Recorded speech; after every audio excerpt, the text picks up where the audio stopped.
ఈ స్థలము తూర్పు ఉత్తరము కలిగినటువంటి ఈశాన్య స్థలము మంచి స్థలము. 3 దారులు ఉండడము మంచిదే. అయితే ఇక్కడ తూర్పు ఆగ్నేయము వీధిపోటు ఉండడం వలన తాపలు అంటగా మెట్లను ఆగ్నేయం గోడ మీద కలిసి కట్టడం వలన ఆడవారికి పిల్లలకి అనారోగ్య సమస్యలతో ఇబ్బంది పడుతూ ఉంటారు.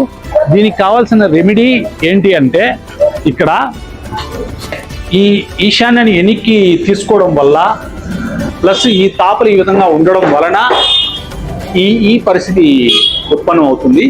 ఈ తాపలను మనము కరెక్ట్ చేసుకొని ఈ స్థలాన్ని ఈశాన్య స్థలాన్ని ఈ ఆగ్నేయం నుండి రూమును పగలగొట్టి కలుపుకోవడమా, లేదంటే ఈ ఈశాన్య స్థలాన్ని గోడలు కట్టి కరెక్ట్ చేసుకోవడమా జరగాల. ప్లస్ ఈ తాపల గురించి